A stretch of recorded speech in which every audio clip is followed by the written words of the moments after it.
In my quest to play Thalia in Modern, in spite of the fact that she's fallen out of favour in both Modern and Legacy, I found this. It's a slightly modified version of a deck. I think I mentioned the deck designer in the first round, actually, because I had it up on screen when I was recording the beginning of this video yesterday. Either way, this is the beginning of the video that I'm actually filming on the second day. Oh, it's so confusing. I'm Vince, also known as Pleasant Can I Be on the internet. If you like these videos, let me know in the comment section below. I want to keep playing some Magic on the Plays channel. This is PK Plays, not my main channel. If you're enjoying this, don't forget to subscribe and tell me in the comment section what you want to see next. What format, what deck. Here we have red-white humans. There's 3 copies of Thalia in the middle.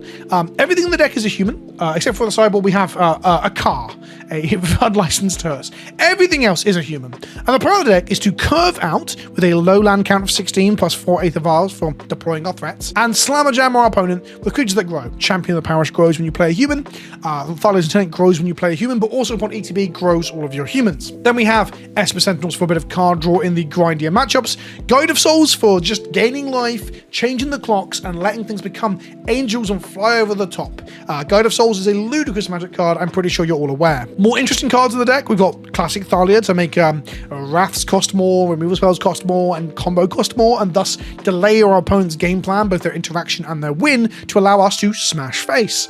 And then we have Heart Flame Duelist. Now, I didn't know this was seeing play. This is a 2-mana 3/1 that says instants and sorcery spells you control have lifelink, and largely the only instants and sorceries you play are the other half of Heartflame Duelist. So on the rare occasion, we might get a 3/1 into play and then cast a different Heartflame Duelist on the slash mode to lightning helix our opponent.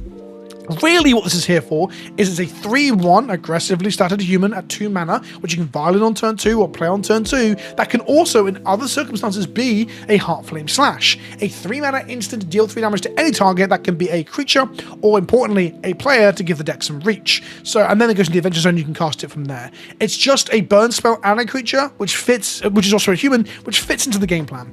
A Voice of Victory, another recent include to Magic in general from Dragonstorms of Tarkir, a 2 mana 1/3 which opponents can't cast spells during your turn, stops them from carrying your spells and similar. But actually in this deck the cake is mobilized too. So you go to combat, you attack with the voice, make 2/1/1 white, 2/1/1 red warriors, not humans. They don't trigger any of the human synergies, but they do 2 things. One, they synergize with Guide of Souls to gain you life and make you energy. So if you've only got 1 energy going to combat and you swing with a voice in play, with a guide in play, you will end up gaining 2 more energy. You can stack it around and you can fly one of your things over them. It's pretty sick. On top of that, the reason the deck is primarily red-white is to give you access to Goblin Bombardment. It allows you to finish off the game by firing a creature into your opponent's face, and allows you to make use of those mobilized tokens that will sack at end of turn. It's pretty sweet. Boromir stops some combo decks and some bullshit decks from casting spells for free at 3 mana, but he's also a Vigilant 3/3 human that can be sacked to gain Destructible for your creatures to stop things like wrath effects that aren't Toxic Deluge, essentially. And then the Ring Tempts you as a little bit of extra sugar on that one. And then Adeline, a 3 mana star for Vigilant, and its powers equals the number of creatures you control. You will often have a lot of creatures in play. Whenever you attack, create another 1/1 white human, which triggers all our human shit. And then 4 of our lands, to go in with our other 16 to make a total of 20 lands, is Witch Enchanter. A 4 mana 2/2 human warlock with the Reclamation Sage text of ETB, blow up an enchantment or artifact. That's also a bolt land on the back. An absolute massive game for the humans deck. Humans used to be a big thing. It used to be, I say a big thing, a solid tier 2 deck in Modern. You don't hear about it anymore, and if I'm honest, I think it's the one home for Thalia. If you enjoyed the video again, let me know in the comment section below. Let me know what you want to see elsewhere on the channel. And don't forget this video is brought to you by CoolStuffInc.com. Use the code KENOBI at checkout to get 5% off your order and help support the show. And it's also brought to you by my Patreon. If you want to get involved, get on the Discord server and help support the channel, $2 a month helps you get on there. Where we do little things like at the moment we're doing a Chaos Box League, where we've built brawl decks and we're smashing them into each other. It's good fun. With that out of the way, let's play some Magic. We're playing some humans today on Magic the Gathering Online, courtesy of Daybreak Games, with the all-access account that gives content creators. We're going first. We've got Aether Vial. We've got a 1-drop, 2-drop. Let's give this a go. We've got Goblin Bombardment to combo with our Voice of Victory as well, and a Mutavault. This red-white list, recently 5-0'd. I've just changed a little bit of it, like I always do. The original pilot was God's Shadow, who went 5-0 in a Modern League with this deck. So the Goblin Bombardment plus Voice of Victory tech is not mine. Play a Mutavault. Play an Aether Vial. Pass to our opponent. Next turn we have to Vial the champion, play the voice, grow the champion, and we're off to the races. There you go, green source into Utopia Sprawl, some sort of Ponza, some sort of, wow, Ponza shit really. Wish I had a Ghost Quarter. My life for a Ghost Quarter, eh? Tick up our Vial. Oh, God, I love Vial. Add it to Arena, you carrots. We're going to go Arid Mesa. We're going to crack it. We're going to grab ourselves a Sacred Foundry because we've got Goblin Bombardment in hand. We're going to activate Vial. Say yes. Make a Champion of the Parish. And then we're going to cast a Human, which when it enters will trigger and grow the Champion of the Parish to become a 2/2. Pass back to our opponent. Frustratingly, the tokens that the voice makes, I say frustratingly, probably more sensically. Oh, okay, 4 mana for some sort of Eldrazi here. But the tokens it makes are warriors, so they won't grow the champion. They play a talisman. They make a Malevolent Rumble, which will give them a blocker. So our champion will only hit them for some amount here. Red-green Eldrazi stuff. There's a few variants of the Eldrazi deck in the format right now. I'm like vaguely aware of what they're doing. Cool. So the blocker, they probably want it for mana if they can. Drawing a 2-drop here would be sick. We want to take up our Vial here. We drew possibly the best 2-drop in our deck with Thalia's Lieutenant. Crack our Mesa, grab a Plains, play an Adeline. It's a human, it will grow our champion. We'll go to combat and attack. Like this. Trigger Adeline to make a 1/1. Trigger Voice of Victory to make 2 1/1s. The 1/1 for Adeline is a human. It will grow the champion. Then I'll activate Vial. Say yes. Put a Thalia's Lieutenant into play, which will put counters on all of the humans that we have. Now they can block the 6 if they want. They do want to. Cool. Over to them. They are dead on board next turn. There's so much power in play, and Goblin Bombardment obviously gives us that reach as well. Of course, they're an Eldrazi deck, so they can have some ludicrous spells I can cast here. A Kozilek's Command, making some bodies to block with and killing one of our creatures, for instance. Some form of sweeper, I'm sure. Some of the Eldrazi decks play some form of sweeper. Double Temple, Forest Utopia's Ball, and a Talisman gives them a total of, well, a lot. Ice-Till Explorer, pretty good blocker. I doubt that's going to get them there, right? They play the Ugin's Labyrinth out of the bin. Sure. Mill themselves off of that. Exile a card to the Labyrinth. Yeah, they put Heragast under it. We might get all as dusted next turn if we don't win here. Vial will tick up. We drew Cavern of Souls. We're gonna name Human, strangely. We're gonna play a Goblin Bombardment because it allows us to bombard them with whatever thing we attack with that. Oh, I should have animated my Mutavault there as well for extra damage, but we didn't. Never mind. We got them. We swing a bunch of stuff. It does like 1 billion damage. They block a 6, take 1, 2, 8, 9, 10, 11, 12, 13, 14, 15, 16, 17, and then take some shooting damage too. So they are Eldrazi ramp. Damping Spheres are pretty good into them. That makes their mana bad, as does Magus of the Moon. And then I guess when we got like a really strong 2 toughness creature that can like fuck with them, we should bring in the Recruiter as well. It obviously slows us down a bit, being another 3-drop. But I think that's important. Sweepers. Are they playing any sweepers? Is Boromir good here? A quick glance at some popular lists online for the red-green archetype, especially the ones at the Pro Tour. They are playing Kozilek's Return main, and then some Burn Spells side. So we are going to keep the Boromirs in the deck for that reason.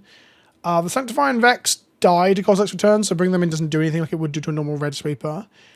I'm wondering if these like Heartflame Duelists, which are basically 2 mana 3/1s that give your spells Instant Sorceries lifelink, and they themselves have an adventure side, which is shoot something for 3. I'm wondering if that's just largely irrelevant in this matchup due to how the damage works. And we are playing 3 Thalias. Again, it's good into their ramp spells. It makes their Wrath cost more, so I think we keep the Thalias in. Not too hot on the Sentinels in this matchup, I don't think. Although they do a lot of setting up, which will draw us cards. Maybe trim 1 Sentinel. I'll trim 1 Adeline, just to like not... I don't want to pump our curve too high, right? That makes us obviously bad with Thalia, but we're not an Ancient Ziggurat deck. That was an old thing that like used to be a problem with the sideboard tech of Old Humans decks that would have Ancient Ziggurat, which is a card, a land that makes mana of any color for creatures, but can't be used for any mana at all for non-creatures, and thus your sideboard cards that were creatures were bad. This hand would be bordering on good with the 2 1-drops into a Vial and a 2-drop if we had a land, which we don't, so we're mulligan. This hand has Cavern of Souls and a Witch Enchanter. We're going to keep this. We're going to put back one of the 3-drops. It's going to be Boromir. The funny thing about the Magus is it locks us out of white here. Yeah, okay, Mega's in the bottom. Because Mega doesn't always do what you think it's going to do. It doesn't always lock them out. Because then you can just still hard cast, like, Heragast is just 9 mana without a void symbol in its mana cost. And thus, just getting to it naturally off lands that produce red can do it.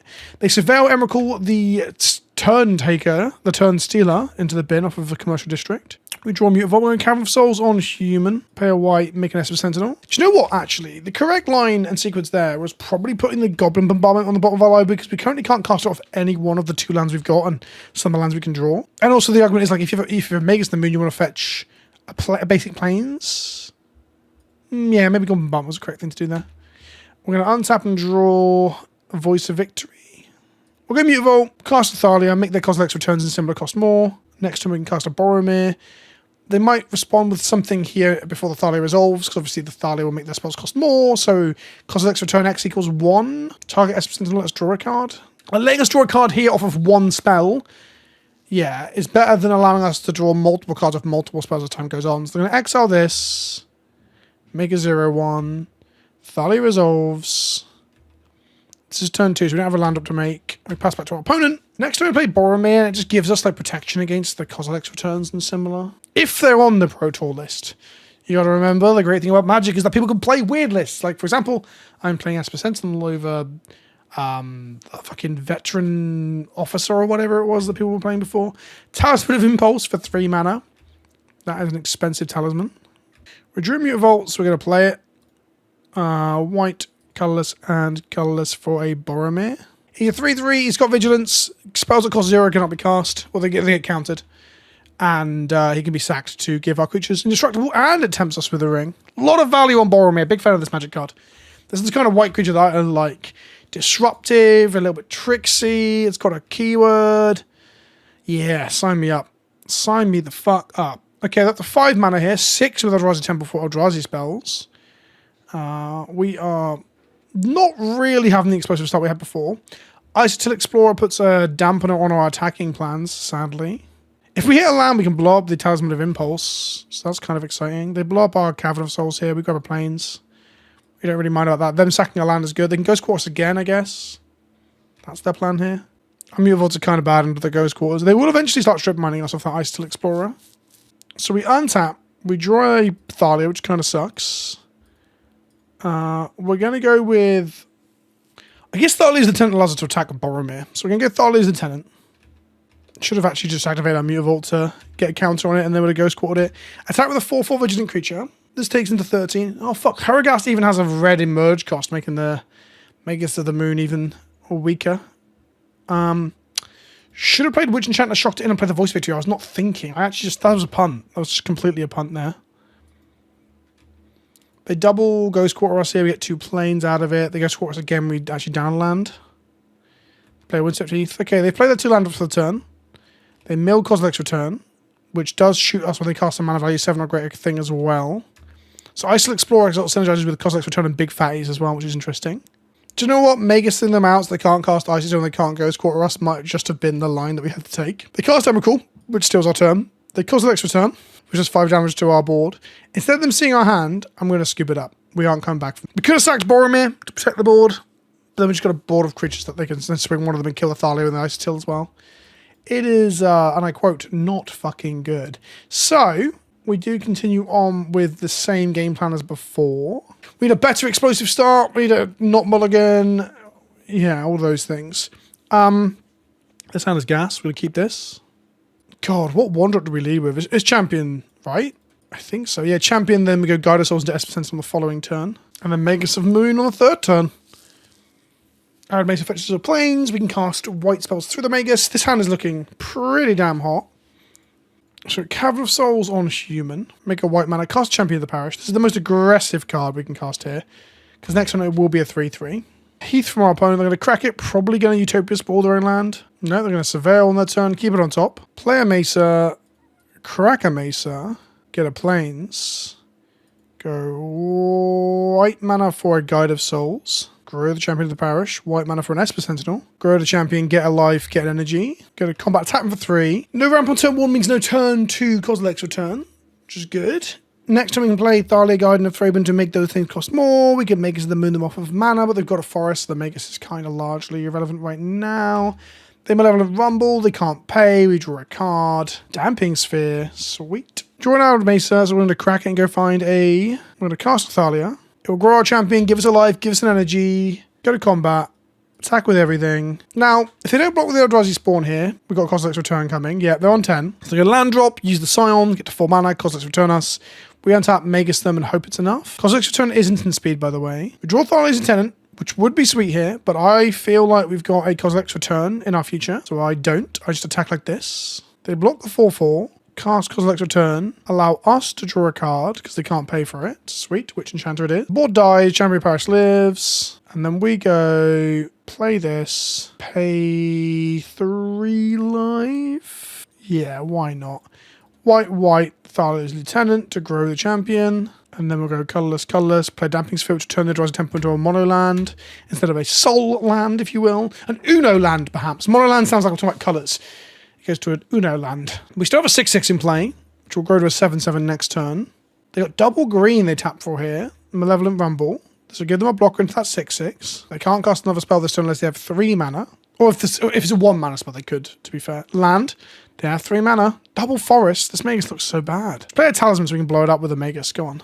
With the Witch Enchanter, sorry. Yes! Yes! It's happening! Right, we're going to untap. Draw Voice of Victory. Just cast a Witch Enchanter. This will enter. It will grow our team because each of them has the champion text. It will blow up their Talisman. We'll go to combat, attack them down to 1 life. This turns off their fetch lands. Pretty important. They go land drop. They've got 5 mana. This temple can only generate 1 mana, so they can't even go to 6 for an Eldrazi here. The Utopia Sprawl. Okay, so that gives them access still to 4 mana. The next spell costs 1 more thanks to how Damping Sphere works.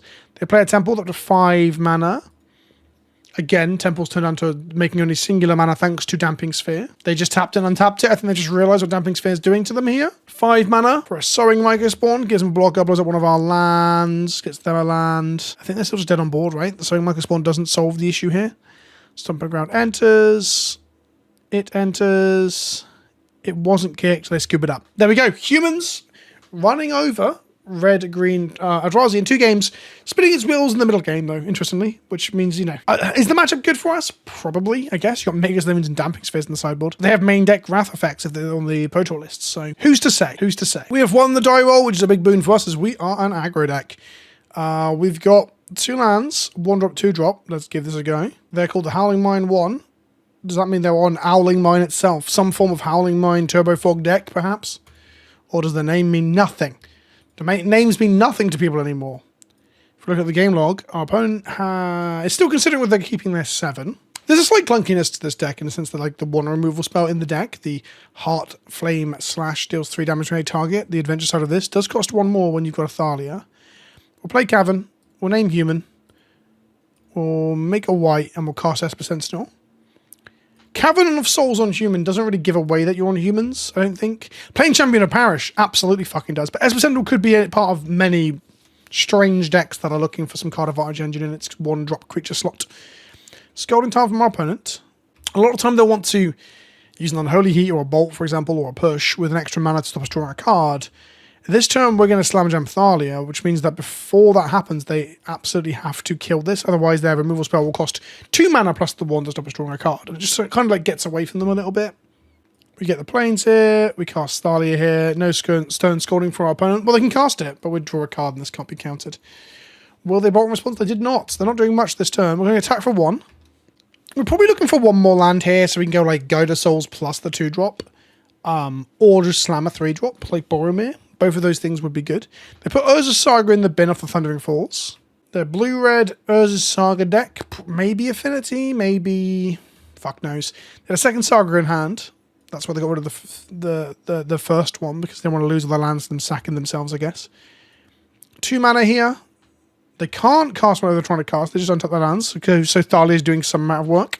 Today we're playing the Magali Villeneuve version of Thalia from Crimson Vow. Was that Crimson Vow? Yeah, Crimson Vow. Where Thalia is stood in front of a window and zombies are slamming their hands on the back of the window pane, and it's just fantastic. It's not my favourite Thalia. I still got a soft spot for the original Thalia, plus the WMCQ promo painted by Also by Greg Staples. It's on my wall. I should know this. I'm blanking on the Stephen Argyle. That one where zoomed in and she's all looking like sort of like hopeful and glistening eye with the butt of her sword up to her face and stuff. Those two are probably my favourites. Some of the Secret Lair ones are also great. They are Affinity, almost certainly. They cast a Mox over for 1 mana thanks to the other Saga. They have to pay 1 hit and not let us draw a card. They let us draw a card. We hit a 3rd land. They play a Memnite. That can block my Esper Sentinel. Sure. They play a Bauble. That's 3 artifacts. Opal is online. I'd probably kill this Memnite with the Heartfire Flame. I probably don't, actually, because it costs me 4 mana to do so, and I don't have access to a red outside of for creatures. Yeah, I'm not convinced this is a good 2-drop. Like, there's got to be things like Cathar Commandos and similar stuff that might just be better in that slot, right? So we untap. We drew a Plains. We'll play the Mutavault. We'll play a Guide of Souls. And we'll play a Heartflame Duelist. It's just a 3-1 that will give us a life for the Guide of Souls. We'll go to combat attack. I guess when we... Because it's got first strike and go through the memo. When we attack with the Adeline, we can stack them up. The Adeline token comes in. Gains that 3rd energy that we need to trigger Guide of Souls. Then when we resolve Guide of Souls, we can pay the 3 energy to fly the Esper Sentinel into the air and give it +2/+2. Indefinitely, making it an Angel Sentinel. They play a Spirebluff Canal. They got fuck tons of mana. And by fuck tons, I mean 3. I guess Boromir would have been sick into this opponent, right? If we had the read that they were on... Well, you know, they played their 0-drops already. They're going to make a creature that's going to be a 1, 2, 3, 4/4 this turn. So play a Plains. Play an Adeline. Should end against 11 gets an energy. We'll go to combat. We'll attack with just Esper Sentinel, which will trigger Adeline. First on, last off. So Adeline will resolve first. Make a 1/1 tapped on attacking. Gain us a life, gets an energy. Say yes to Guide of Souls. Target the Esper Sentinel, make it into a 3/3 Flying Angel. They don't make the token to block the human token there, so they take the 4. We just pass back to them. We won't be able to generate enough energy next turn to fly another creature. Because like at the moment we're looking at playing Boromir, which is 1 energy. So we can get the Adeline trigger. That'll be 2. If we draw a 1-drop, we're loving life. Make a 4/4 construct. They could race us with this. They could. The Guide of Souls makes it mildly difficult. Shadow Spear would do a lot to help them there. Of course, we can get a Boromir block and then... Oh no, it's got Trample, hasn't it? So we can't even sack the Boromir to avoid lifelink on one of the proper turns. Proper turns? Ending turns of the race. I don't want to see a Shadow Spear here. Shadow Spear would be very bad. They got an 8th Spell Bomb. This might be an attempt to reset the Esper Sentinel. Or maybe take Adeline out of the equation prior to combat. None of those things seem particularly good uses of this. Okay, I'm absolutely fucking ecstatic not to see a Shadow Spear involved in this situation. Shadow Spear being the equipment that gives lifelink and trample and +1/+1, meaning one of these constructs could have been a 7/7, a lifelinking trample on the attack, which completely fucks my ability to like race them. I might have to trade in my current Adeline and a Heartflame Duelist to kill one of the constructs to try and off-put the long-term race, just knowing that I've got an Adeline in hand, making this first one kind of redundant or fodder, if you will. They play a Sporific Springs, another bounce spell. They pay 3 life to play it as a land instead. Give them access to 2 mana here. Obviously a blue for the save spell and something else. They are convoking. This is a Kappa Cannoneer. This matters for the race. Oh boy. Alright, here comes Kappa Cannoneer. Okay. It's a 5/5 now. Next turn it'll be a 6/6. Do they have another artifact this turn? No, okay. So whenever they play an artifact, it grows and becomes unblockable. They are tapped out, barring this Mox Opal, which is interesting. Thor's Lieutenant does make this pretty damn interesting. So, fire up the Mutavault, slam the Lieutenant, and, like, just try to face roll them. Does that do it? They have to block the Adeline. I think that's just lethal. So, here's a Mutavault. It's a human. Play white here, cast an uncastable, unmetallic rebukable, unspell pierceable, unstone scoldable. It's already unspell pierceable, that's not the point. Unstone scoldable, unmany a thing, Thalia's Lieutenant. Okay, they scuba it up. I don't know how much damage that was, but it was a lot. Math is for the blocker, after all. We are into Affinity. So, our sideboard isn't really set up to fight Affinity, which is I find interesting. I mean, I didn't do any adjustments to the sideboard whatsoever coming to this. Boromir is just good. I guess Magus of the Moon used to be good because it'd kill these sagas. It doesn't do that anymore. I guess we bring in a recruiter so we can go and grab, like... I don't even know if that's true. Are we just, like, straight up playing what we already had? Wild. Okay, our sideboard has got nothing. Nothing exciting for Affinity. Like, the graveyards don't really matter. Magus can make their mana awkward. But then what would I cut from the main deck for Magus? One of these Heartflame Duelists? And I can make our mana very awkward, so it's going to make their mana so awkward they can't play. And if they're just, like, slamming a Kappa Cannoneer, I guess they might find it hard to make the blue. Well, not with any form of Springleaf Drum plus Mox Opal, right? Which is not an impossible line for them. I don't think it's good. It used to be good because it turned off, like, the creature lands in Affinity, but they don't really play creature lands anymore. Okay, this hand cannot play anything, so this is a mulligan. Easy choice. We are on the draw, so the mulligan does put us down a card, but we will draw a card for going second. They've mulliganed to 6. That's a good sign for us. We mulligan to 6. We keep double land, 1-drop, 1-drop, 2-drop, 2-drop Goblin Bombardment. Woo! Hit a third land and we even have a removal spell. This is pretty damn good. What are we pitching? What are we getting rid of? Probably the Voice of Victory. Like, stopping them casting spells on our turn doesn't matter too much. Metallic Rebuke is a consideration. Do you know what? I actually just don't think Heartflame Duelist is very good. Okay. If I lose, because I can't kill a 3/3 this turn, like they play the blue-red 3-drop Warpsmith thing that makes robots from Edge of Eternities, then I will look like an absolute tit. I don't think you pitch Voice of Victory in your opening mulligan if you've got access to Goblin Bombardment. The two are too good. We draw a Heartflame Duelist anyway. The mulligan bug, some might say. I'm going to lead with... I think it's Esper Sentinel because, like, just drawing cards is so strong. Yeah, I think that's right. Now, like, Mox Opals, Mana Rocks of any kind, they play that many of them. And you have I'm trying to think of 2-drop non-creature spells they might play. I mean, even if they're trying to play a Thoughtcast or something. Or if they're holding all their zeros for this turn to trigger, like, the Warpsmith thing. You know, you warp it out, play a Mishra's Bauble, pay a mana into my Esper Sentinel. Here it is, Pinnacle Emissary, that's what it's called, sorry. Not Warpsmith. They cast Springleaf Drum, this would net us a card. We drew Aether Vial, sure. They can now tap this for 1 mana and cast another spell, make another drone. They did not. They don't have anything else good in their hand. Okay. So Warp means the Pinnacle Emissary will exile itself at end of turn and can be cast for 3 mana from the exile zone again later. Oh, they do have something. They have Galvanic Blast on the Esper Sentinel. That's fine by me. I'd rather in the long term the champion survive to be a real legitimate threat. We drew a Guide of Souls, which is pretty sweet. So we're going to go Arid Mesa, crack it. We're going to get a Plains. I wonder, so Voice of Victory gains us 2 energy next turn, 3 energy with the Guide of Souls, so it can swing and become an angel.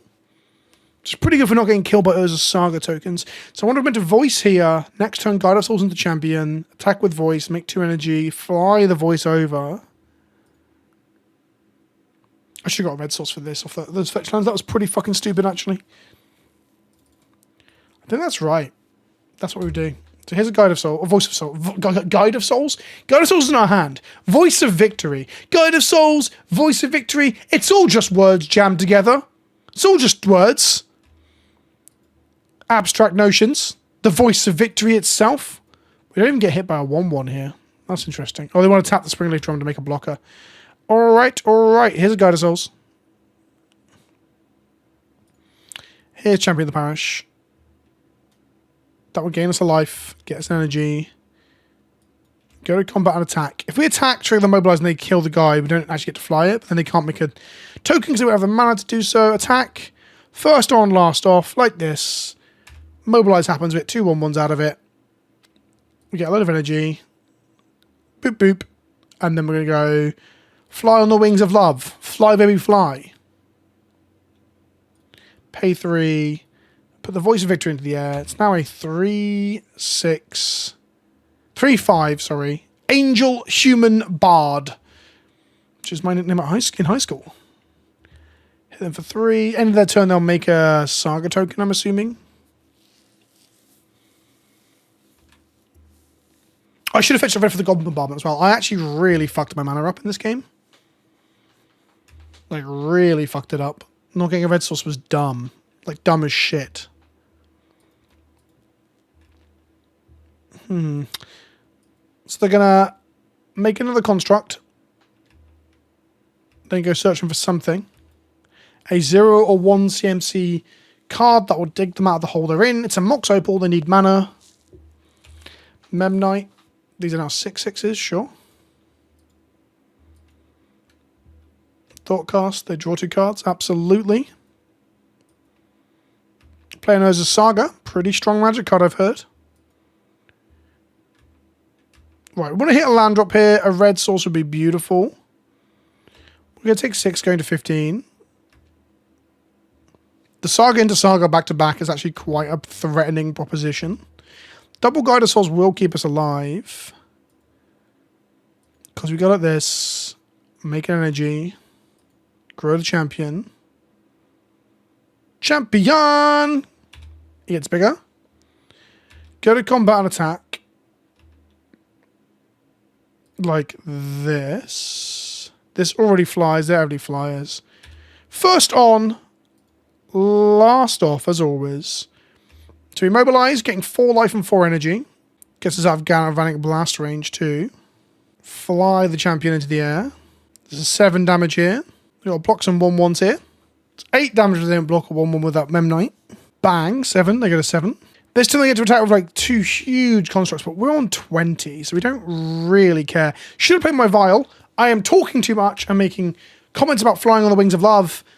That was fucking stupid. Alright, so as the Saga ticks up, if they can play like 2 Thought Monitors this turn, that does actually significantly affect the clock. Because we'll only have like 2 or 3 attacking flyers next turn. I've really fucked my mana up as well. I don't even know if I'm getting punished for it. They do have 1 flying blocker. So they attack for 12. We see no blocks. Go to 8. Oh, actually, with Immobilize plus the Thalia Lieutenant coming in, that's going to be 1, 2, 3, 4, 5, 6 energy, 2 guide triggers. We actually have to fly 2 more creatures into the air. And I'm going to sync Stupor our Voice to Victory, which does change some maths pretty considerably, I think. If only I'd actually got my lands correct, or any of the other things I could have done, right? We'll have this enter, not paying the life for it. Now, if I play Thalia's Lieutenant, Champion of the Parish becomes a 5/5, goes to combat becomes a 6 or 7, it is lethal, and I gain 3 life, and then the Thalia Lieutenant can block something. Yeah, I think that's the correct thing to do here. So we go to 10, Champion of the Parish grows, we go to combat attack, we attack like this, we trigger Guide of Souls, we say yes, we put the counters on the Guide of Souls itself. So now we have a 4 and a 6 coming in, they block the 6, take 4, go to 3, let's scoop it up. They've got a drone token they're just not using here. Whoopsie! We've won the dough bowl again, 3rd round in a row, I believe, which is very good for an aggro deck like ours. We have 2, arguably 3 lands, meaning we can cast our Heartflame Duelist's Adventure Side if we want to. Of course, depending on the matchup, we might just be better off slamming a Thalia. We don't have a turn 1 play, so I guess we're going to go Arid Mesa fetching a Secret Foundry in their end step. Play a Blade of the Blood Chief off of a Eldrazi Temple. This is Brood Scale combo, maybe? Yeah, I think one of the combo pieces is Eldrazi, right? So I guess a Thalia might be probably meh. The main combo part is probably this. I'm not 100% familiar on which parts are used for what to do the Brood Scale combo. We'll play a Voice of Victory to get some aggro on. If we played Thalia, it locked us out of Heartflame Duelist's second mode next turn. With the Voice of Victory, this means we can Heartflame Duelist a creature this turn, and then if we hit another land drop, we can Witch Enchant the Blade the turn after. They are failing to do anything here, which is pretty interesting. We drew a Vial. But crack this Arid Mesa and grab a Plains. It'd probably be efficient here to double spell, to go Aether Vial into Thalia, but again, that turns off the Heartflame Duelist without playing the Witch Enchanter face down, which I don't want to do if I can help it. So maybe double spelling is correct. But here we get to make a 1/1 that sticks around and 2 1/1s that hit face, and thus we get to hit for 4 damage. I think that's a pretty reasonable turn. Of course, I want to kill them before they combo, so putting down as much pressure as possible is good. And in turn, we sack the mobilized tokens. Whenever creatures die, Blade of the Blood Chief does a thing. I guess we really want to hit a land so they can't just go like green source, the Eldrazi Brood-Scale thing. Oh shit, here we go. I guess they can play the Brood-Scale but not equip this turn. There's the Brood-Scale. It has whenever a counter's put on it, you make a Scion, which makes you basically like infinite mana, because when you sack a Scion, you put a counter on it thanks to the Blade of the Blood Chief. So it's infinite mana. We drew an Esper Sentinel. We're going to Heart Flame Slash the Blood-Scale here. I'm holding to that Witch Enchantment in case we hit our 4th land. It dies, Blade of the Blood Chief triggers, but it's not attached to anything. We go to combat, we attack with everything. I guess if they go land drop into Blood-Scale into equip Blade of the Blood Chief, then they have infinite mana and can cast a lot of other stuff. But on the upside, we're hitting them for like 1 billion damage. They're on 5. Pretty good spot to be in. I guess there might even be an argument to just playing this shot, bolting ourselves for 3 and playing an Esper Sentinel or a Vial just to use our turn efficiently, because the Witch Enchantment blowing up the Blood Chief's blade once they play a Brood-Scale is largely pointless, and if we don't kill them next turn anyway, I think something's gone horribly wrong, perhaps. Unsure. They play a Nurse's Labyrinth, which if they put a thing underneath it, they can get more mana. So they put a 7-drop under it. They do, they put Emrakul. So they're making infinite mana off the Brood-Scales, then casting Eldrazi. So a second copy of Brood-Scale here into equipping Blade of the Blood Chief means they can't activate Brood-Scale here. We hit a land drop, blow the blade up and kill them. That's pretty good. They can't make infinite mana next turn because they play this for the 3, equip this, and they have no way to make a thing. They're paying 5 mana instead to play a Soaring Micah Spawn. They go and get a land. It's going to be an Eldrazi Temple. Soaring Micah Spawn's going to enter. Was it kicked? It was not. So they don't blow up any of our lands, but they now have access to another 3 mana. Another block. We only hit them for 4 next turn with the 2 human tokens, plus the new one made, plus the mobilizing. Oh, that's 5 actually. They have 2 blockers. We hit them for 5. Okay, we got there. They stumbled. I generally thought they're going to have double Brood-Scale for the fact that they kept a 1-land hand originally. That would suggest to me that there was the blade plus the Brood-Scale. I thought Brood-Scale combo was using the mana to do something with the Walking Ballistas. I actually did not realize it was Eldrazi based. Unless this is a weird version of it. I'm going to bring in Magus the Moon, Damping Sphere, all the normal Eldrazi Soul Land hate. Wish we had something that could turn off the blade from being equipped, a Revoker, a Collector Oof, or similar effect. Of course we don't, because there's not really many of those in human right now. They're normally dinosaurs and spirits and horrors and Phyrexians and so on and so on. I guess those 5 cards are probably our best bet. If creature you control opponent dies, exile it instead. Is that good here? Yeah, it turns off the blade, looking at it, because the blade says dies. It turns off the blade for their side, the infinite mana. They still get counters when our stuff dies, but that's fine. This is a reasonable card to have in our deck. So it's Graveyard Hate, but it's Graveyard Hate as they go in, more so than a different way. Thalia makes the blade cost more, but not everything else. So I'm going to trim the Thalias.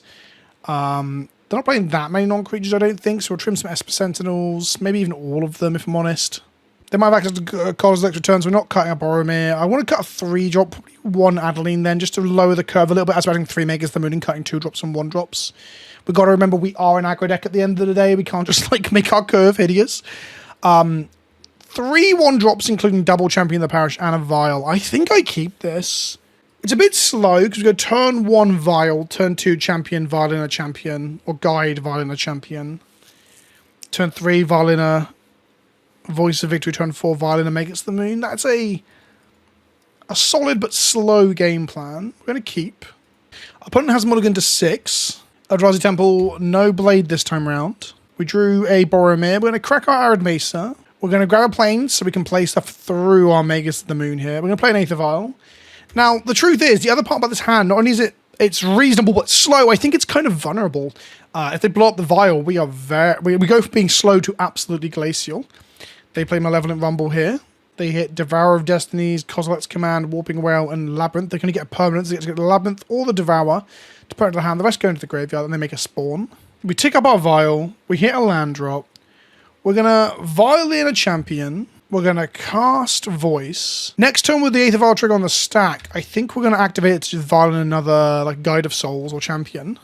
And then tick up to 2, because we want to tick up, but we want to use the 1. Then I'm going to pause on my own upkeep for that reason. So it will get ticked up, but we'll be using it on the 1 before it does. And then the 3 for Magus will turn off all their soul lands, but it might be too late if they've done something grotesque in the meantime, right? 5 mana, 6 mana. Oh boy, what the fuck's this going to be? Maybe a big Kozilek's Command, kill our Champion, kill our Voice, kill whatever they think is a problem, make a lot of 0-1s. Yep. but they're not killing anything. They're going to target player squires 4 and then draws a card and create 4 X01s.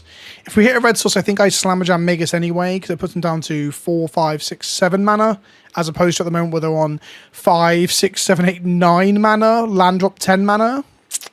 We know they've got 13 mana Delirium Emrakul in their deck, which gets reduced in cost by 2 for each card type in bin, if I remember correctly. It was by 1. That's Kindred Instant Sorcery. So trigger on the stack. Of course, we might want to activate it afterwards if you draw a 2-drop, but I don't think we're going to. So I'm going to make a Guide of Souls here. Say okay, grow that champion, say okay. Tick it up, draw a card. We want to hit a land drop, really. That's not terrible. Guide of Souls. Probably should play the champion first, if I'm honest. Grow our own champion, get another life, get another energy. You get to the crazy shit with the voice in a second again with Guide of Souls. Another champion. Grow the champion, get some energy, get some life. So we're on 3 energy right now. Go to combat, swing, make 2 guys, make 4 more energy. Make both our things fly. That seems pretty good. Go to combat and attack. Trigger. First on, last off, as always. Got to remind myself when it comes to Modo. Arena is pretty good at this bit. Modo can fuck you. Always yield to this one. So gain a load of life, do a load of energy, get down tonight. And then this one we're going to say, okay, we're going to target, pay, we're going to target this guy. That resolves. He now flies. They now fly. She now flies. We're going to say yes to this one. Put it on the champion. Champion becomes a fucking absolutely huge, monstrous threat. I think they're dead on board next turn. They're going to take 10, 11, 12. I'm going to pause to let my wife in the door. You might still hear some dogs, but that's because my wife is now in the building. That's right. Pleasant Kenobi's wife is in the building. I repeat, Pleasant Kenobi's wife is in the building. They took a load of damage. They're on 8. They're dead next turn, so whatever they cast off of all this mana needs to be really good. And let's be honest, it's an Eldrazi deck, so it easily could be very, very good. They play an Urza's Saga. 5, 6, 7, 8, 9, 10 mana. Cost reduced for Emrakul. Play an Emrakul. Take our turn. Swing. We lose a thing to blockers. Swing again and kill them. I don't think Emrakul digs them out of this hole, if I'm honest. Although I guess they'd have a flying blocker for our turn that we get. So maybe, just maybe, it's enough. Here's Emrakul the Promised End. That's the card that I was predicting. So when you cast it, just so you guys know at home, when you cast it, you gain control of target opponent and then that plays next turn. Out that turn, they take an extra turn. So they're going to get to swing in a moment and block and eat the thing they want to swing with. So they can just swing with the Guide of Souls and eat it with the Emrakul, for example, or the champion if they want to. They should choose not to tick up my vial, I guess.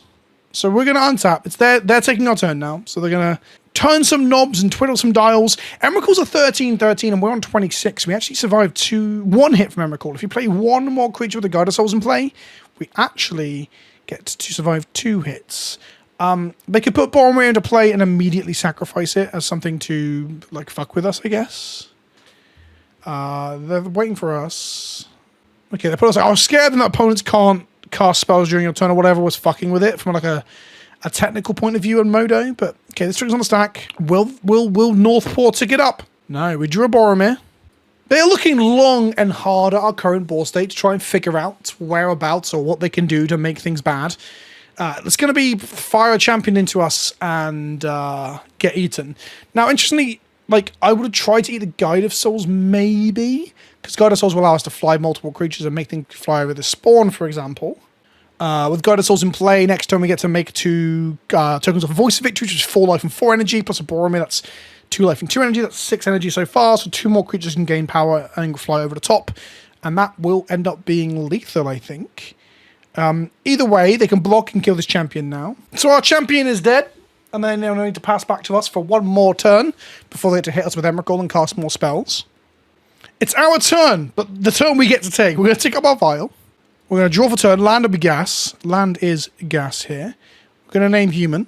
We're going to go red and double white for a Megas of the Moon. This will net us 2 life, 2 energy, and a growth on the Champion of Parish. Champion of the Parish, should I say. We're going to activate our vial. Say yes. Put Boromir into play. This again will grow our Champion of the Parish. It will net us 2 life and 2 energy. We'll go to combat and we'll attack. I think we attack with everything here. And what we do, the champion is one of our better things. First on, last off, remember? So we're going to make our 2 warriors, which will gain us 4 life and 4 energy. Guide of Souls is a fucked up magic card, isn't it? It really is. We're going to say okay. We're going to say yes. I'm going to fly this Guide of Souls into them. Then we're going to go yes and fly this Guide of Souls into them. And now they're staring down a 3/3 on the ground, 2 3/4s in the air, 1 3/5 in the air, and 2 1/1s on the ground. If they block a 3/4 and a 3/3, they still take 8. If they block 2 3s, they take 8. If they block 2 3/4s, they take 8. Pretty sure they just take 8 here. They're just dead. 6 plus 2 is 8, right? That's number one. Our opponent had a really bad first game, but this seems alright. Cool, we got him. Red-white humans just doesn't give a fuck about Emrakul. It's like, what if I had a lot of dorky little dudes, including 1/1 warrior tokens, eh? Well, shit, it's round 4 and we have not won the die roll. Is it time that Kenobi's luck runs out? We've had a pretty soft run in many ways. By soft, I mean our luck has been good. Our draws have been good, I think. Our opening hands have been good. And our opponents, perhaps not so much. Excuse me. I think I just burped into the microphone. That's going to cause at least 1 unsub. Anyway, 4 lands, a Goblin Bombardment, a Vial, and a Champion. This hand is kind of shit, but I'm going to posit some things here. Vial, pretty good. Goblin Bombardment, pretty good. Champion, as you've seen, is pretty good. And Mutavault is a creature. So I'm actually going to risk this for the proverbial Biscus. Hiscus, is that type of T? Can we risk it for T? Elegant Parlor from our opponent. They might be red-white humans, but I doubt it, because we aren't playing that. Colligan's Command. That blows up Aether Vial, making our hand even worse. Especially if it kills the champion in the process. We're going to untap. We're going to draw a Mutavault. Okay. Like, drawing a second champion with this hand, that's okay. I like it. Next time we can Vial in a champion, play a champion. We can play a champion, Vial in a champion in response to a removal spell. Oh, now we're cooking. Now we're playing with humans. Flooded Strand from our opponent. I kind of want them to play a 2-drop here so that like they can't just kill our creature. I want them to like play a thing, have to pass their turn, untap and play and fight us with resources. But nope, alas, Colligan's Command's making me sweat. Historically, I get fucked by Colligan's Command. I just can't resist the allure of this fuckboy. The Aether Vial was going to tick up. Now, because I've got abundance of lands. Oh, that changed everything? Has everything I've ever known changed? I was because I've got abundance of lands. Maybe I meant to swing a Mutavault here to bait out a removal spell and keep our real creatures safe. I want to play around counter magic if I can. So I'm going to go human. Then we're going to go make a champion. Now I'm doing it this way round in case their card is Orcish Bowmasters. Red, black, white. There might be Mardu stuff.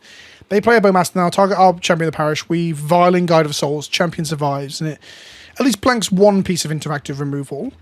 Is this going to be the soul read of the century here? Godless Shrine shocked. Did I guess correctly? By guess, I mean understand how magic works. It enters the battlefield. It triggers. It's going to target champion. We're going to activate Vial in response now. If we do this now, if we'd done it a bit earlier, they might have shot us in the face. We're going to say yes. We're going to make a Guide of Souls. Guide of Souls is going to grow the champion to a 2/2. It will survive the ping. And we are now in an okay spot.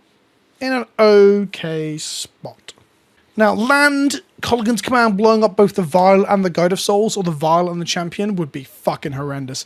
They are Mardu energy. Maybe we need to Goblin Bombard that Ocelot Pride dead much as early as humanly possible. If this is Ocelot Pride plus a removal spell, like a path or a push, then that play might just be bad. We've also got keep Vial on 1, play Sacred Foundry, play Goblin Bombardment, activate Mutavault. That might be the line here. I'm going to keep Vial on 1. We draw a Thalia, Guardian of Thraben. Now they're playing 3-drops, so Thalia's actually kind of hot here.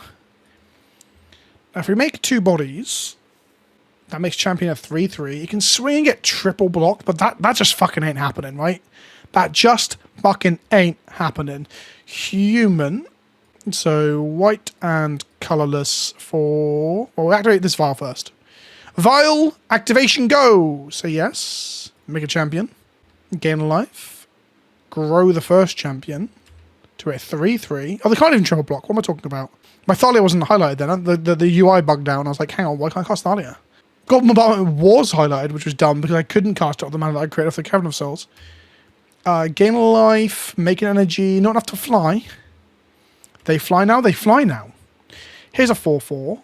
Go to combat, attack. Do they want to take 4 here, go into 13, throw an Orc Army token under the bus? They're fine with it. Okay, go to 13. Fair enough. They have 2 lands available to them right now for mana. It is turn 4. They missed a land drop last turn, making Thalia particularly good into things like Goblin Bombardment, which now costs them 3 instead of 2, or Colleague's Command that now costs them 4 instead of 3. Other things like Prismatic Endings, although to be fair, Prismatic Ending, because it cares what the colours put into it, it costing 1 more is largely irrelevant because you just pay for X's 1 and put 2 mana into it. Static Prison costs 2. This is going to gobble up probably a big champion or a guide. Sure, so Guide of the Souls goes into the Static Prison zone. They still have no good attacks. What am I looking for off the top? I'm not really sure. I'm going to take up this file now, though. Voice of Victory. Fucking sweet. We're going to play Sacred Foundry. We're going to not shock it in. Oh, we are going to shock it in. Otherwise, we can't play Goblin Bombardment. That could have been a blunder and a half right there.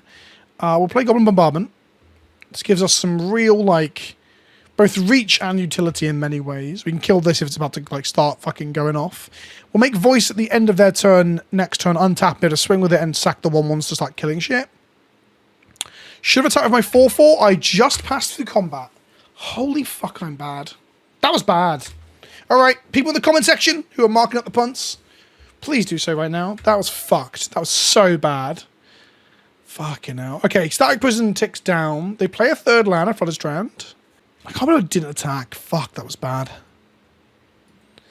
Well, you play a league long enough, you live long enough to become the villain in the comment section, am I right? 3 mana here. For a Sephiroth. Oh, this is some hot tech. I'm fucking into this.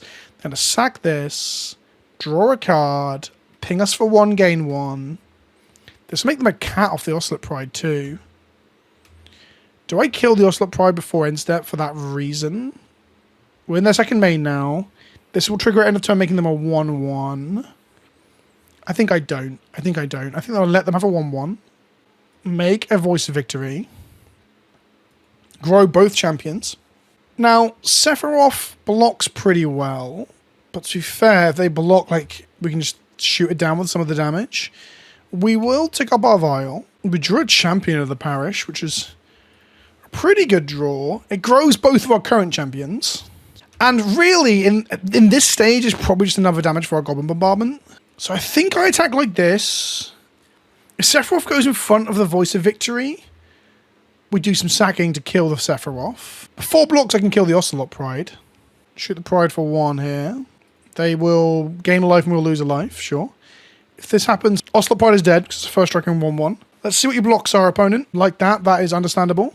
Like that, sure. And then we're going to go, I guess, to damage, and then sack these to kill Sephiroth. Although I'll kill 2 things, and Sephiroth will flip if I sack a thing. So 1 thing has died so far, so we can go ping this guy for 1, sacrificing creature. That's the second time Sephiroth has triggered this turn. He'll die as a state-based action before he can flip. If they block the Thalia, this would have actually gone fucking Pete Tong, because Thalia would have first struck something down. Shoot this, sacrificing this. Sephiroth will not flip here. He'll just pad their life total. Wait, what? Why? Wait, what? 4th time. 1, 2, 3. It was the 4th. That was fucking dumb for me. Okay, so now we've got to read the back end, remember. So it's a 5/5 flyer. Transforms to get the emblem. Whenever Sephiroth attacks, you may sacrifice any number of other creatures you do. If you do draw a card that many times. You draw that many cards, sorry. Okay. All this shit's going to die. They're going to take 2. We'll be on a lower life total than them. Should start with Mutavault too. I've fucked this game up so bad. So ping, ping, ping, ping, ping. And now we can kill Sephiroth by sacking 2 bodies, but I don't think it's worth it. Like, it's just not worth. I thought Sephiroth would be dead there. I fucked it. Prison ticks down. They pay this turn. Ocelot Pride's a pretty good hit here in terms of, like, a thing that makes bodies. Bowmaster's going to shoot Thalia, I assume. Sure. We'll sacrifice Thalia, shoot the Ocelot Pride. They will get a ping, but it doesn't really matter. They won't get a Bowmaster off this either. An Orcish army, shall we say. We get a 10. They swing here for 5. It's a reasonable clock. They do not. We untap. We would like to hit a human here. But to be fair, I don't really deserve to win this game with how much I fucked it. We drew they're on 20 life because of the Sephiroth. It's pretty good. Really impressive stuff. We can wait for the prison to collapse. The guide falls out. If we get a human that we can vial in, that's pretty sweet. We drew a Guide of Souls, which is actually excellent here. So we play a Guide of Souls. This generates us 2 more counters on that champion. We go to combat. We swing with both of which trade with Sephiroth if they were to block with Sephiroth. Block the 7, take the 5. That is fair. That'll ping us for 1. Go to their upkeep. If they can't generate an energy at instant speed with the red burn spell, the Static Prism will just fall off and we'll get ourselves another Guide of Souls, which will put us back to 10 life and generate us an energy. 3 energy being the magic number, of course. It'll also grow both our champions. This is just very, very strong. The synergies in this deck build themselves, right? Play human, get human effect. Not exactly the most impressive or skill testing of things you have to do. They play a land. They're on 4 mana now. Thalia is dead. They have access to Colligan's command, probably. 3 mana for Wrath of the Skies would be bad. Like, as in, like, game-endingly bad. Please don't Wrath of the Skies me, bruh. Scout for Survivors. Drop to 3 target creature cards, mana value 3 or less from your graveyard total to the battlefield, plus 1 counts on them. That's real good in this deck. We got 2/2/2 first strikers now. They can swing with Sephiroth and sack 1. That'll ping us for 1. I'll get drawn 2 cards. Do they do it? They do. They're going for it. It's going to be 5, 6 damage with the ping. They have to do some math to see if we can kill them back on the backswing. The Ocelopoids have first strike, frustratingly. So out of blocks, we could like eat our entire board to kill Sephiroth, but it's not going to be very good. So they decided not to sack anything there. We're going to do 5 damage to us. We get a 5. No, took up with the Vial. We drew a champion. This gains us 2 life when played. Obviously, Sephiroth swinging the second body is 5 in the air, plus 1 ping is 6. If we just fly the champion over for 11, that does half health them. Now, if we block, they will gain 2, and we will lose. They'll gain 3 and we'll lose a 1. If they don't block, next time they attack level 3, we take Sephiroth for 5, block with 2 creatures died to the pings. Maybe we have to sack 5 things to ping Sephiroth down and then do some blocks. Or block and then ping Sephiroth down, should I say. Alright, let's try it. Incoming champion. This is 9, 10, 11. Every Goblin Bombardment just is offset by Sephiroth's emblem right now. If we attack for 11 in the air here, and then this and this, they block both, gain 4. Nah, this is the only option here. We say yes, we're going to fly that champion. Champion! He's an 11-11. If I attacked with that Volt earlier, the game would be slightly different, but not different enough. They get a 5. We can also, like, sack Goblin Bombardment creatures in order to stop them gaining lifelink. Oh, fuck, was that the play? Was that the play? Attack with everything. 1, 2, 3, 4, 5. They blocked this big thing and this. They take 11, 12, 13. Still would have been alive. We can ping our own creature to not have to ping them, but things die. No, that's bad. That's bad. We've got 4 cards in hand. That's the problem. Flayed shooting us for 3. It's actually 4, because we'll get sacked and trigger Sephiroth. They're going to shoot a Guide of Souls instead. So we'll shoot them for exactly 1 here with Guide of Souls. And then we're on 5. And what that means is that nothing kills Sephiroth here, right? Because 1, 2, 3, 4, 5 to kill Sephiroth would be 5 pings. No attacks. Oh, we were dead. We were dead on the ground, in the air there. Oh, there's a 4/4 I didn't attack with earlier, wasn't there? God, what a comedy of errors. Could have ended. Yeah, I forgot to swing with a 4/4 earlier too. That's so funny, I deserve to lose. I guess we're both playing like shit. Okay, we untap now. They gained life this turn, so they make a lot of cats. We untap. We need to make 1... We need to draw 1 creature to win. And it's a bit of a hollow victory, right? We're going to say no to the Vial tick up. Do we draw a creature? Our deck is full of them. We did draw a creature. Now, there is a small problem. This forces us to make an attacking creature on the ground, which will then mean they can block the lifelinker, but then we just Goblin Bombardment it. That'll ping us. So we gain life going to 6, make an energy. We go to combat. We attack with just these 2 and make them fly. First on, last off. We make a 1/1 attacking here. Gains us a little life, grows the champions. We say yes to this, and then I need to not pass priority into the blocks here. So I'm going to turn off all yields, say yes, put this on this. So they're dead to this. They block this and gain 2. They're still dead to it. But what I do is I sacrifice this 1/1 to give them no lifelinkers. They get 1 trigger. They go to 4. They go to 6, sorry, go back to 5, and that's over them to block. They block with 1 Sephiroth and die. And we go to the next game where both of us absolutely fuck that match. So they have reanimation spells, and they have triggers when things die. So we're going to bring in all this graveyard hate stuff. Containment Priest also helps against that reanimation thing. We'll bring that in. And it's going to probably be a grindy match. Sanctifier and Vec, I guess, helps too, because it's like whenever this creature enters exile, or red and black cards in the graveyard, if a black or red permanent spell or card not on the battlefield will be put into a graveyard, exile it instead. So that's good for when their red and black creatures die. They might be better than Thalia's. I guess they're good into the Colligan's command, perhaps. We'll trim one Duelist. We'll trim some Esper Sentinel. They're bad into the Orcish Bowmaster as well. We've got to remember that. So is Thalia to an extent. The Duelists are bad into that too. So we're going to have less removal, but more disruptive elements. We're on the draw again. I'm going to actually play tightly this time and not fuck it. This is an unkeepable hand. So this is a mulligan.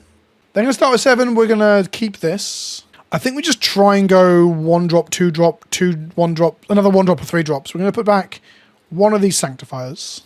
On our turn, we'll play something that doesn't die to Orcish Bowmaster. So Cavern of Souls on human.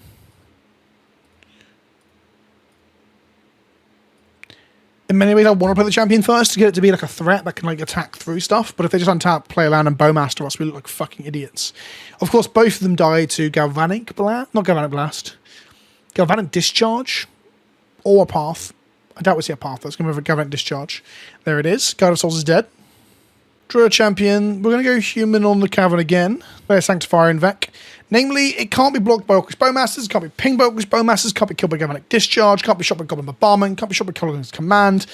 And it means that like a Phage, for example, goes to exile. Anything dying that is red or black won't cause a death trigger as well. A lot of good stuff that Sanctifier in Vec does in this matchup.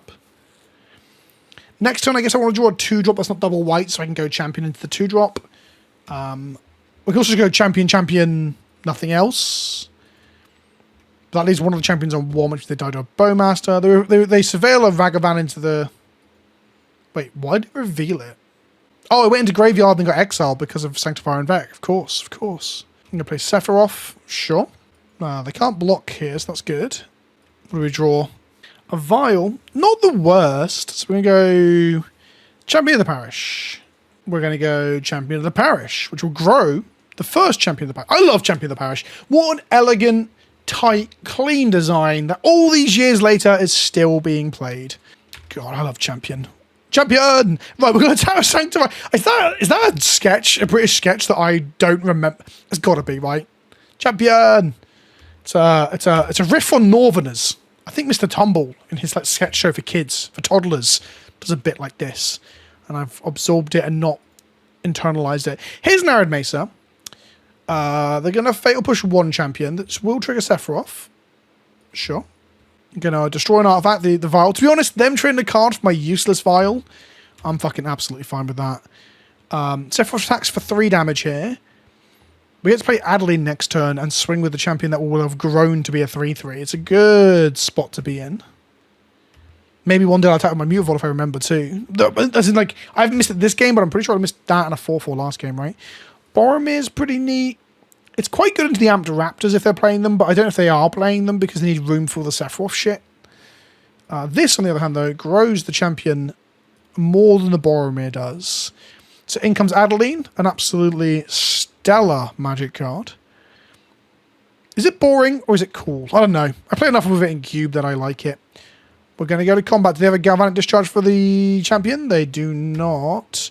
This makes a 1/1 human. Tap to attack. It'll grow the champion. This is 7 damage on board. Bang. They're on 6. They crack a fetch. They're on 5. They shock. They do not shock. They're on 5. They untap with Sephiroth in play. 4 mana. 3 cards in hand after drawing. There's all this to play for. There's all these different things they get. They play a land. That's probably not the beginning of a winning turn here. Ocelot's pretty good, though. Ocelot's a very good magic card, as we've seen multiple times. It can block a Sanctifier, too. Goblin Bombardment. That does a lot. But they need to like make the cat at the end, which they can't do. Interesting. So they draw... So we draw a Mutavault. We can animate a Mutavault, should I say, not animate. Ocelot Pride blocks a thing, pings a thing. Sephiroth blocks a thing. We're just going to cast Boromir. It protects our board as well from pings and grows the champion to be a 4/4. Something Sephiroth doesn't want to get in front of. Champion grows. We move to combat. Do you want to ping anything before combat, opponent? Probably not. You want to do some blocks first? Nah, they've seen enough. We got them. Ladies and gentlemen, boys and girls, everyone in betwixt. Myself and my opponent fucked that up on so many levels, but I still had fun. Humans is fun. With the final round here, we have lost the die roll. Our opponent is mulliganing or not. They have mulliganed to 6. We have got a hand that I think is unkeepable. 2 Mutavolts makes it maybe close.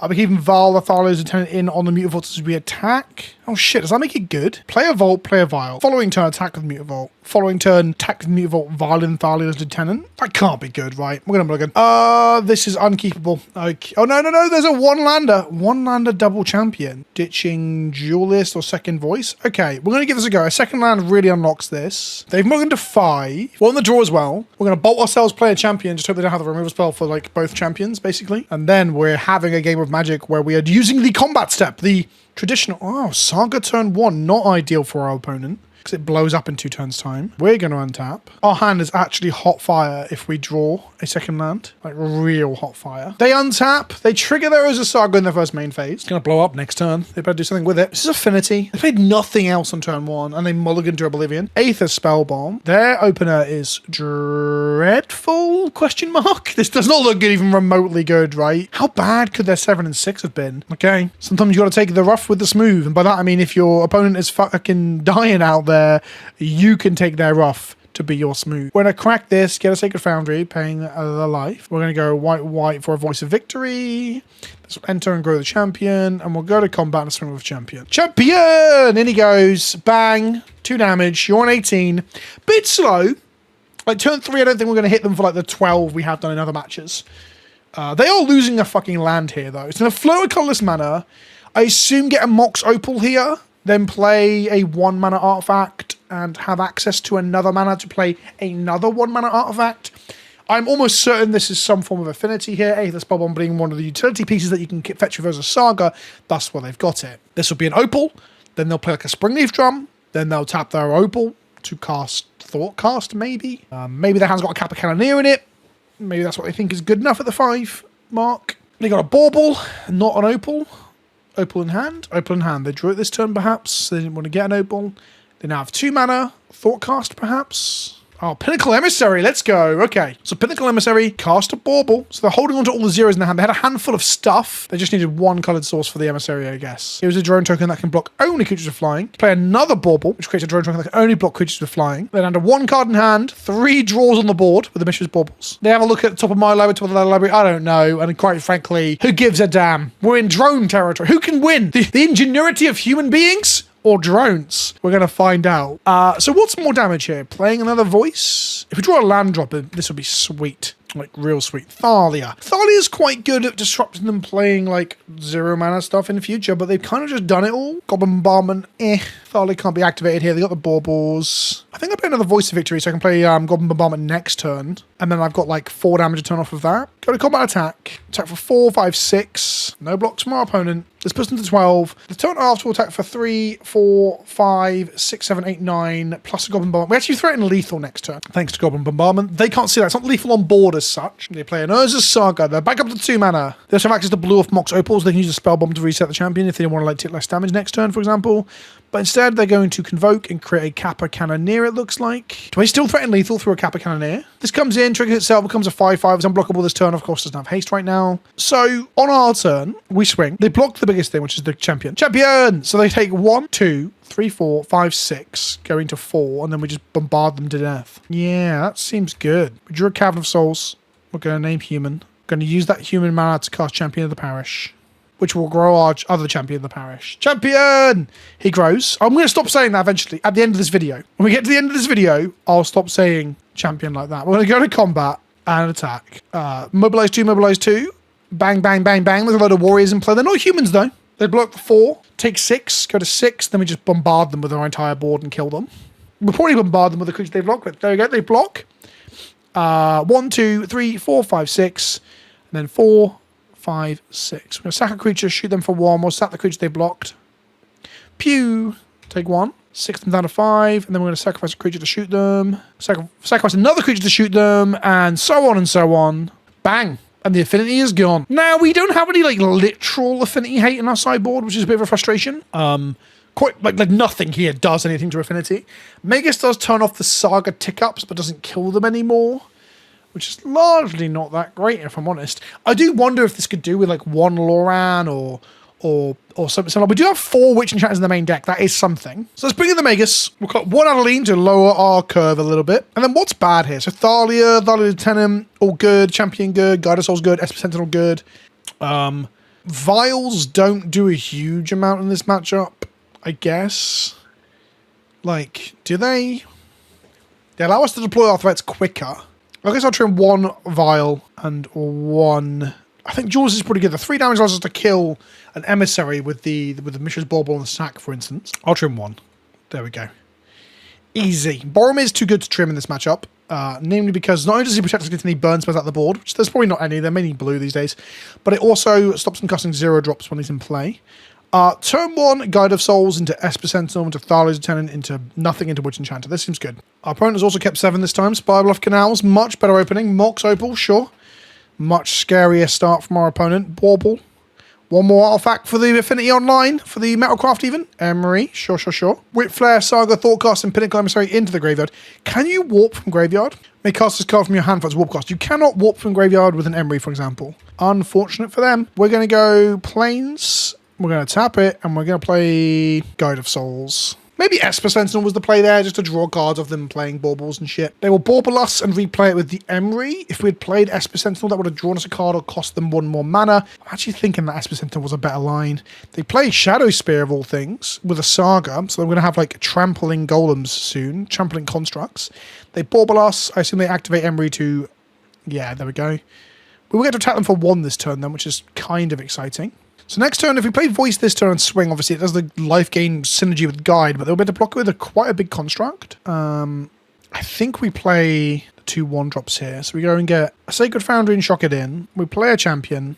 We play an Esper Sentinel. Grow our team, gain energy, gain life. The life's going to be pretty relevant for like racing them. Attack them for 1. This is turn 2. Next turn we can play a Witch Enchanter to shock it in. We don't even need to shock it in. We only bolt it in if we draw 1 drop. We want to hit a land drop across our next 2 draws so that on turn 4 we can Witch Enchanter one of their constructs or their Shadow Spear to change the clock. Because we're going to be racing them, and them hitting us with a 6/6 Trampling Lifelinker, for example, would be a better clock than whatever Guide of Souls allows us to pad our life total with. So I think Shadow Spear is going to be the target. There might be a really clutch moment where we just have to blow up a blocker and swing. We'll see in 2 turns' time, basically. Sargo's ticked up. They can replay the bauble from the Emery. There's nothing we can do about it. Maybe because of the Emery, we're meant to bring in some hearses. Just gobble up the graveyard. Gives us another threat as well. They put ball back into play. They've got their 1-sided Howling Mine that also triggers all their on-cast and ETB artifact effects. It's pretty good. They're going to Whip Flare to deal 2 damage to all non-artifact creatures. Well, shit. That is everything. That is bad for us. That might be game over. It's not for certain, but it might be. We saw 1 Whip Flare go in the bin. Maybe we should have played around that. Maybe we should have cared about that. Esper Sentinel survives here. They do lose Emery, though. They crack the Delta. They let us draw a Guide of Souls off of that. Lava Spur Boots, so they can...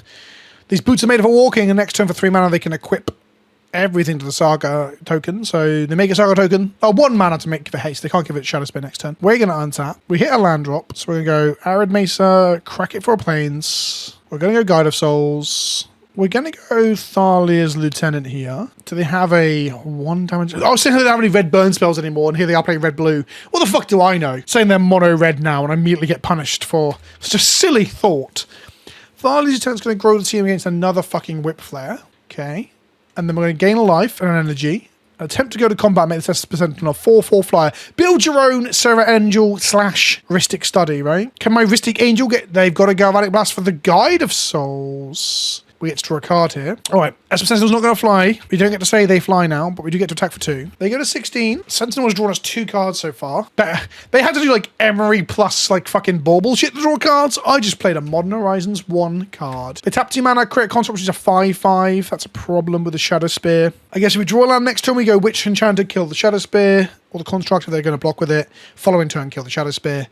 If we don't draw a land, we're going to play a Witch Enchanter as a land and play just a Witch Enchanter. We have got Goblin Bombardment, Voice of Victory in our hand as a synergistic pile. These are 2 magic cards that interact very well together because the mobilized tokens can be shot at their face, as we saw earlier. They get an 8th Spell Bomb here. They play a tapped land here. It's now a 6/6. They're going to equip the Lava Spur Boots and get into the red zone. They are 7/6 coming in. Okay, I can take 7. I ain't no coward. Right, because of the Lava Spur Boots, we do need to, like, kill the Shadow Spear. Essentially, I just need to draw... Oh, no, we can't kill the Construct now. We have to kill the boots? The Spear? Sure. Because of the fucking ward. Okay. Play this. Pay 3 life. Play a Witch Enchanter. Grow the Thalia's Lieutenant and blow up the Shadow Spear. Go to combat and attack for 4, taking them to 12. We got a blocker for this hasty warding creature. They got 1 card in hand. They're going to crack the bauble now. That gives them 2 cards in hand, 3 cards in hand upon drawing. They're probably going to cycle the spell bomb as well. So they need to look at 4 cards here.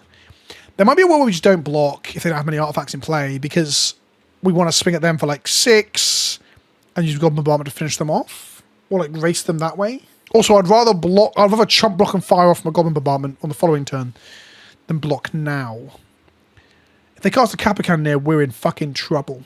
Oh no! Okay, this enters. It becomes a 5/5. We cannot block that next turn. They play a Mox Opal. It's going to grow it to a 6/6. 7 with the boots. We draw off the Sentinel. Sweet. We can never block it if there's an artifact in play. They should have held that for next turn, but I assume they got an artifact in hand. Oh, they can move the boots this turn. Oh, shit, son.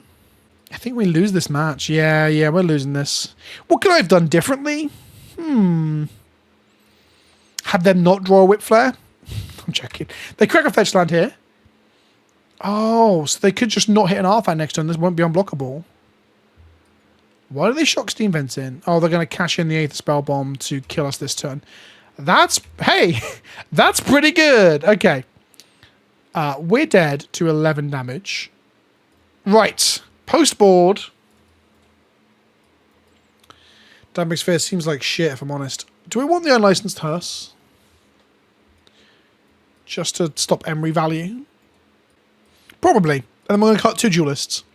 And then I'm going to cut 1 more Duelist and bring in a Sanctifier and Vex, so it just doesn't die to the Whiplash. Right.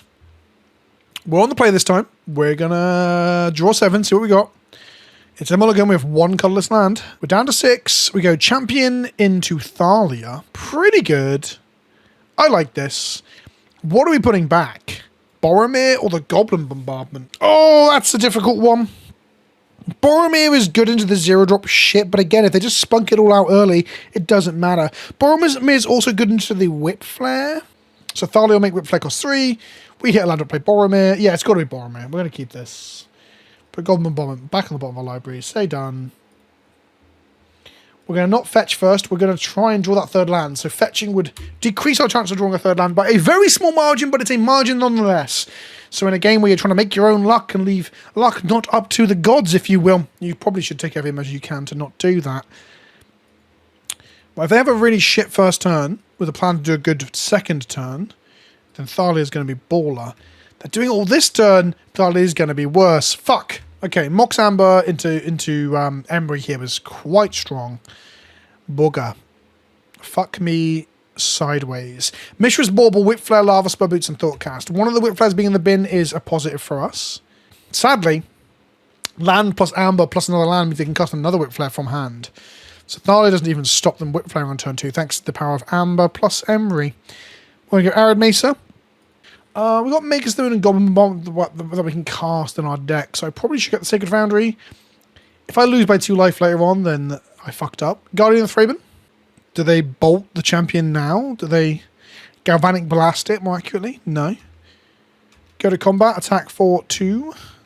If they don't hit a land drop, we can Thalia's Lieutenant, which gets us out of Whip Flare range on the champion of the parish at least. If we do draw a land, we can play Boromir, which turns off all the Emery shit, right? Next turn, go and land drop into Boromir. Means they can't recast a Bauble, because whenever your opponent casts a spell with no mana, it will split to cast it, counter that spell. Now, frustratingly, that first line of text doesn't stop the Pinnacle Emissary making 1/1s, because I believe Pinnacle Emissary says explicitly when you cast an artifact spell. So does Sai, Master Thoptress, I believe, as well. Where, for something like Weapons Manufacturing, for example, is an ETB trigger. Both with being a cast trigger or an ETB, enter the battlefield trigger, they both have their own benefits. But in the case of when you're getting Boromired out, the other way around, I've got Whip Flare, haven't they? Now, if they whip flare us here, and we play a Thalia, the Amber no longer makes mana, and the Saga's going to go too. And they haven't got access to Ember anymore. So actually, like, there's a world where this might work out well for us if we don't get too frustrated by it. Double Bauble in play, though, means that they have access to more cards than it looks like they do. Here's a Thalia. Pass back to them. Strangle their mana a little bit. Doesn't strangle them on, like, playing a Kappa Cannoneer, for example. That would be horrendous. They have 3 lands and 3 artifacts. Oh, fuck, it's Kappa Cannoneer. Okay, we've got to somehow race the Kappa Cannoneer, which is really hard to do. That might just be game. Another land would be great. We got that land. Here's a human. Let's go Champion of the Parish. Let's go Thalia's Lieutenant. Grow our team. Now, Saga is going to get them an artifact here anyway. So the Kappa Cannoneer will at the very least be a 6/6. That is unblockable. If they generate a Construct, that's a 7/7 that's unblockable. If they play any other artifact from hand, that's an 8/8 that's unblockable. And if they go and get boots and plug those boots onto the Kappa Cannoneer because they were made for walking, that's 9 damage. That's a 2-turn clock. As long as they play an artifact on the following turn, which they almost certainly can. Their deck is primarily artifacts. I just don't think our deck has a very good plan into Affinity, if I'm honest. Like, we have some good main board stuff for Witch Enchanter, for example. Thalia is reasonable, if not it's not back-breaking, it's not a fucking Collector Roof, is it? But Kappa Cannoneer is such a strong, like, payoff for the Affinity deck, and in my opinion, I'd still play it. The card is fun to smack people with, but it's less fun than a lot of the stuff you can do with the Kappa Cannoneer. Anyway, back to the game we're in. With Affinity, sorry, not Kappa Cannoneer. They attack for 7 here, unblockable. They've got a Shadow Spear to make this a race that we can't win. That's interesting. We drew Guide of Souls. So 8, 9. So we'll play Boromir. What are we doing here? What do we even have? They can't Metallic Rebuke because they can convoke and stuff, but they can only make 1 mana here. The Amox Amber is turned off. I don't think they even care about countering this, if I'm honest. There's a world where they just failed to hit an artifact, but I just don't think that's going to happen. But we've got to play to our outs, and our outs here are letting our opponent fuck up. We can't swing into them. So, like I was saying, sorry, so Kappa Cannoneer, very strong payoff. I think it's a fun Magic card, because, like, good cards are inherently fun. There's this interesting dichotomy that I need to make a video about, where people talk about, myself included, is a card interesting or good? And I talked about this on social media recently. And the truth be told, like, good cards become interesting if you're interested in playing a competitive game where the aim is winning, right? It's not mutually exclusive. A card is not interesting and then not good. Sorry, is good not interesting or interesting not good. It can be one and the other at the same time. They are 2 scales that like are adjacent to one another as opposed to 2 ends of the same scale. So Kappa Cannoneer is fun. It's good. We do have to say it's largely uninteresting, right? They designed it to be in Commander to be like a clock, a payoff for your artifact decks, and this is where Commander-centric design causes problems, in the sense that it's just very, very... I say problems. Kappa Cannoneer is not dominating any formats, but it is, by and large, one of the best things you can do for the Affinity deck, and it's better than most things you can do with the Affinity deck. So it's pushed other versions of the Affinity deck down, if you will. Anyway, the original point was, how do we fucking beat it? I guess you could just skew the deck to be different to what it currently is. But then again, you might also not want to do that if you think Affinity isn't going to be the big dog to beat. And that said, I think we played it twice in this league. I've played quite a bit of Magic in the last 2 days, so I'm starting to muddle things up in my head. So you kind of do want answers to it, especially as Pinnacle Emissary is making people pick it up more as well. This deck has felt very powerful and very good. And I guess with different draws, we could have got them. Them having Whip Flare like on us twice seems... not ideal. And the other thing, I guess, is that the Whip Flare is fucking us because there's 3 copies in the bin right now. They're probably hitting 4, and that's where they're like specking to beat Red-White Energy, which arguably, if you look at Pro Tour win rates, isn't a good deck. They haven't made an artifact this turn. We can block this right now. Don't cast. Ah, you fucker. You're toying with me. You're blue balling me. You're edging me. Not blue ball, that's not the right word. You're edging me. I was about to come and you stopped it. Because I could have like triple blocked and then like sacked Boromir to give us indestructible. You're indestructible. Okay, that's 9. We're fucking dead. Like, is there anything we can draw that can beat this now? I don't think so.